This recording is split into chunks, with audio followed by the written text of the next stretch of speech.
Hello students. तो physics में है ना, आज हम लोग शुरू करने वाले हैं मूविंग चार्जेज एंड मैग्नेटिज्म। तो सबसे पहले देखते हैं मैग्नेटिक फील्ड। तो जिस तरह से इलेक्ट्रिक फील्ड को डिफाइन किया है कि किसी चार्ज या सिस्टम ऑफ चार्ज के सराउंडिंग स्पेस में है ना एक रीजन ऑफ इन्फ्लुएंस एग्जिस्ट करता है जिसको इलेक्ट्रिक फील्ड बोलते थे। तो मैग्नेटिक फील्ड तो उसी प्रकार से है ना, it is a region of influence in the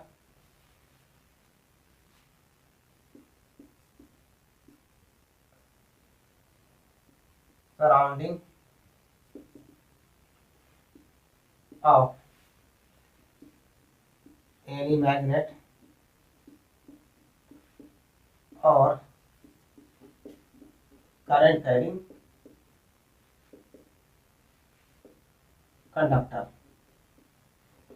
है ना। तो किसी मैग्नेट या करंट कैरिंग कंडक्टर के सराउंडिंग में है ना एक रीजन ऑफ इन्फ्लुएंस एग्जिस्ट करता है जिसको मैग्नेटिक फील्ड कहते हैं, है ना। तो करंट कैरिंग कंडक्टर ही रहेगा तो वो भी अपने चारों ओर मैग्नेटिक फील्ड क्रिएट करता है ना। इसके बारे में भी नेक्स्ट चैप्टर में है ना पढ़ेंगे। तो आज जो पढ़ना है मोशन ऑफ चार्ज, है ना, इन मैग्नेटिक फील्ड, है ना। तो किसी चार्ज का मोशन मैग्नेटिक फील्ड में होता है ना, तो उसमें क्या होता है कि उस पर भी फोर्स लगना शुरू हो जाता है जिसको मैग्नेटिक फोर्स कहते हैं। तो टॉपिक का नाम लेंगे फोर्स ऑन ए चार्ज या मूविंग चार्ज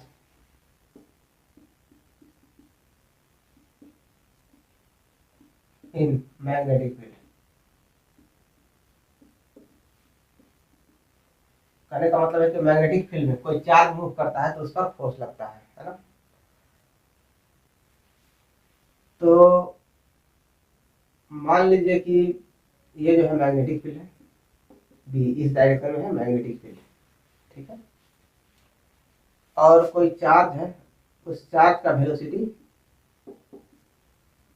इस डायरेक्शन में, जो मैग्नेटिक फील्ड के साथ कितना एंगल बना रहा है, थीटा एंगल बना रहा है। तो consider a positive charge,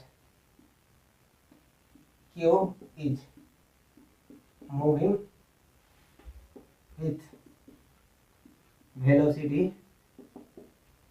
v in magnetic field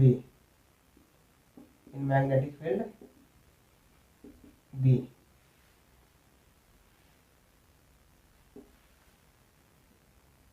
then it is found from experiment that the magnetic force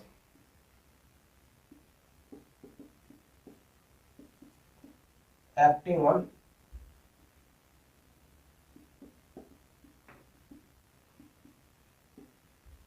charged particle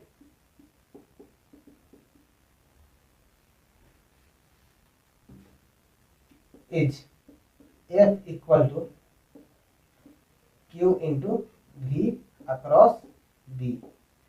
ये दो वेक्टर का क्रॉस प्रोडक्ट है ना। तो consider a positive charge Q is moving, है ना, विथ वेलोसिटी V वेलोसिटी से move कर रहा है in magnetic field, making an angle theta, है ना।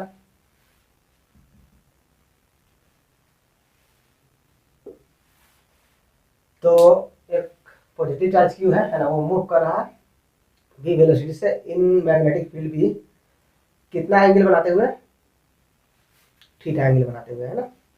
मतलब b के साथ थीटा कोण बनाते हुए जो है ये एंगल बनाते हुए मूव कर रहा है। तो then it is found from experiment, experiment से पाया गया कि magnetic force acting on charge, है ना। तो इस चार्ज पर जो मैग्नेटिक फोर्स आएगा वो क्या आएगा, F equal to vector F equal to Q into V cross B, है ना। इस प्रकार से डिफाइन किया गया। एक्सपेरिमेंट से पता चला कि इतना फोर्स लग रहा है, Q into V cross B.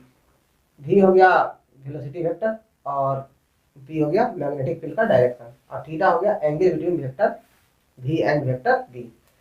तो यहाँ से एफ बराबर, यदि मैग्नीट्यूड लिखा जाए तो एफ बराबर क्या लिखिएगा, खाली क्यू लिखिएगा और वी लिखिएगा और बी, और वी और बी के बीच में जो एंगल होता है उसका क्या लिखते हैं, साइन लिखते हैं।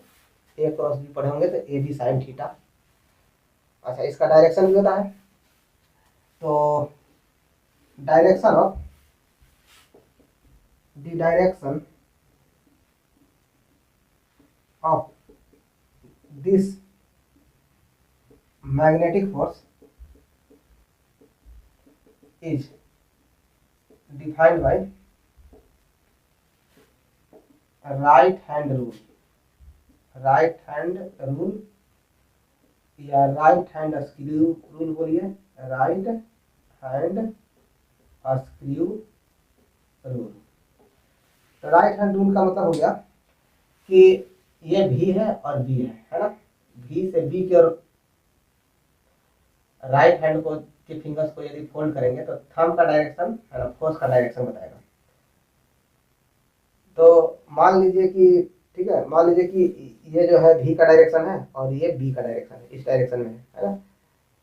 मान लीजिए कि इधर भी है और इस डायरेक्शन में बी है, तो भी से बी के थंब राइट हैंड के फिंगर्स को फोल्ड करेंगे तो थंब का जो डायरेक्शन होगा वही मैग्नेटिक फोर्स का डायरेक्शन बताएगा। तो मैग्नेटिक फोर्स का डायरेक्शन क्या होगा, इस डायरेक्शन में बता देते हैं मैग्नेटिक फोर्स का डायरेक्शन एन कैप बता दिए कि एन कैप मतलब कि बी और भी के प्लेन दोनों पर परपेंडिकुलर है, बी और भी के प्लेन पर परपेंडिकुलर है ना। ये वेक्टर एन। फिर से देख लीजिए, मान लीजिए कि भी का डायरेक्शन इधर है, कोई चार्ज का वेलोसिटी इधर है और मैग्नेटिक फील्ड का डायरेक्शन इधर है, इस तरह से है। तो क्या करेंगे कि इधर भी है इधर बी था, तो भी से बी की ओर है ना राइट हैंड के फिंगर्स को फोल्ड करेंगे, तो जो थंब का डायरेक्शन आएगा, तो थंब का डायरेक्शन क्या आया, अपवर्ड, मतलब इस पर भी परपेंडिकुलर रहेगा, और ये मैग्नेटिक फील्ड इधर था तो इस पर भी क्या होगा, मान इधर भी था और इधर बी था, तो भी पर भी परपेंडिकुलर और बी पर भी परपेंडिकुलर, है ना। भी और बी के प्लेन पर परपेंडिकुलर होता था, ठीक है, और राइट हैंड से डिफाइन होता था, राइट हैंड रूल से। तो भी से बी की ओर हाथ मोड़े, भी से बी की ओर हाथ मोड़े तो ये अपवर्ड डायरेक्शन। तो वही लिखा है कि अब बोर्ड पर 2 डायमेंशन में कैसे डायग्राम बना सकते हैं, तो भी का डायरेक्शन और बी का डायरेक्शन, इस पर मान लीजिए कि इस पर परपेंडिकुलर इधर खींच दिए, तो जो कि भी पर भी परपेंडिकुलर है और किस पर है, बी पर भी परपेंडिकुलर है। तो कहा है कि right direction of this magnetic force is defined by right hand rule और right hand screw rule. Screw का मतलब हो गया कि जो स्क्रू होता है ना। तो मान लीजिए कि भी से बी की ओर फोल्ड कीजिएगा, मान लीजिए ऐसे स्क्रू है और इसको जो है इस डायरेक्शन में फोल्ड कीजिएगा, भी से बी, है ना, इधर भी था और इधर बी था, तो भी से बी की ओर ऐसे फोल्ड कीजिए, तो इस तरह से फोल्ड कीजिएगा, तो स्क्रू की का मूवमेंट किधर होगा, ऊपर होगा, है ना। तो ये तो एक्सपीरियंस के हिसाब से है, स्क्रू को इधर से रोटेट कीजिएगा तो ये जो है ना अपवर्ड डायरेक्शन में से जाएगा, तो वही मैग्नेटिक फील्ड का डायरेक्शन, मैग्नेटिक फोर्स का डायरेक्शन इस डायरेक्शन में है ना, जो भी पर भी परपेंडिकुलर है और बी भी परपेंडिकुलर है। तो चलिए इसको नोट कीजिए।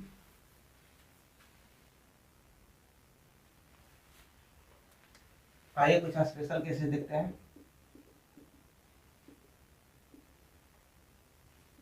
First, then v equal to 0, A बराबर क्या पढ़े थे, q into V into V into sine theta, यही पढ़े थे, q वी भी साइन थीटा। तो v 0 भरिएगा, है ना, तो q v की जगह 0 पुट कीजिए, कितना आएगा, कितना आएगा वैल्यू, 0 आएगा। तो इसका मतलब हो गया कि v बराबर 0 है ना, मतलब charge is at rest, charge is at rest, मतलब चार्ज रेस्ट में रहेगा तो उस पर कोई भी मैग्नेटिक फोर्स नहीं लगेगा, है ना। If charge is at rest then there will be no magnetic force on the charge,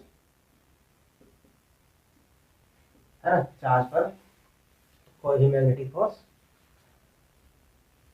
नहीं लगेगा। दूसरा, व्हेन थीटा मानिए कि 0 डिग्री है, थीटा कितना मानिए 0 डिग्री, इसका मतलब हो गया कि चार्ज इज मूविंग 0 ले लीजिए चाहे 180 डिग्री, ठीक है, चार्ज इज मूविंग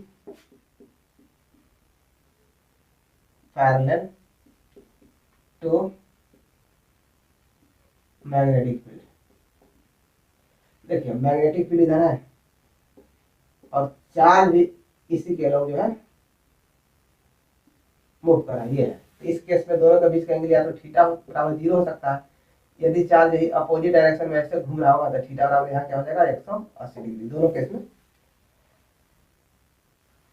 तो यहाँ पर जो नेट मैग्नेटिक फोर्स निकल के आएगा तो Q इंटू क्या आएगा V V sine theta, magnitude खाली लिख रहे हैं Q into V sine theta. तो यहाँ रखिएगा Q इंटू वी साइन 0। अच्छा देखिए तो साइन 0 का भी वैल्यू कितना होता है 0, और साइन 180 डिग्री का भी वैल्यू कितना होता है, ये भी 0 ही होता है। तो यहाँ पर क्या रखिएगा इंटू 0 बराबर कितना आ गया 0, ठीक है। तो अब एक चीज और पता चल गया कि if charge is moving parallel और एंटी पैरेलल, है ना, मतलब समझिए पैरेलल है मतलब कि सेम डायरेक्शन में हो सकता है, अपोजिट में भी हो सकता है। तो charge is moving parallel to magnetic field, then magnetic force on charge will be, या चार्ज पार्टिकल लिखिए, है ना, चार्ज पार्टिकल विल बी 0, ठीक है। तो चलिए इसको नोट कीजिए। एक और केस 3 देख लेते हैं। केस 3 में है कि मान लीजिए कि थीटा 90 डिग्री है ना। केस 3 देख लीजिए।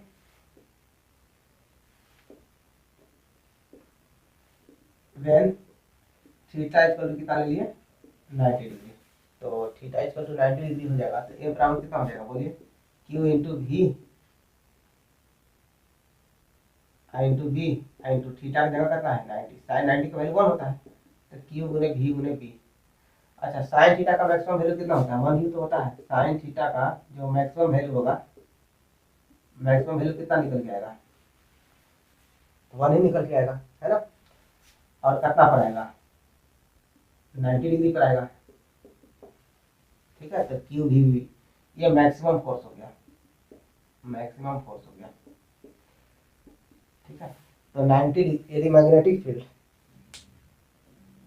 और वेलोसिटी वेक्टर दोनों का एंगल 90 डिग्री रहेगा तो उस समय मैक्सिमम फोर्स लगेगा और उसका मैग्नीट्यूड कितना होगा क्यू गुने वी होगा, ठीक है। इसको नोट कीजिए।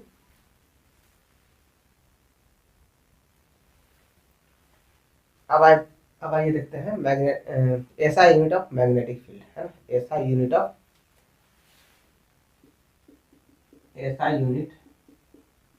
Of D. देखिए एफ बराबर क्या बताया था अभी Q V B sine theta. यदि बी लिखना रहेगा तो क्या लिखेंगे एफ बटा में Q into V into sine theta, ये लिखेगा। अच्छा साइन थीटा का कोई यूनिट और डायमेंशन नहीं होता है। फोर्स का जानते हैं ना क्या होता है, फोर्स का जानते होंगे न्यूटन होता है। और क्यू है तो चार्ज है, चार्ज का हो गया कूलम, और ये जो वेलोसिटी है वेलोसिटी होगा मीटर पर सेकेंड, है ना, इस तरीके से।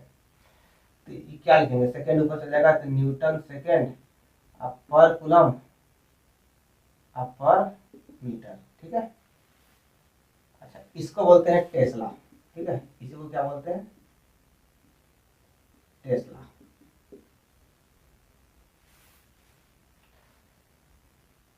और देखिए, मान लीजिए न्यूटन है, तो न्यूटन को ऐसे एक्सपेंड कर दीजिए, ए बराबर एम होता है ना, मास इंटू एक्सेलरेशन, इसी का यूनिट क्या होता है, न्यूटन होता है।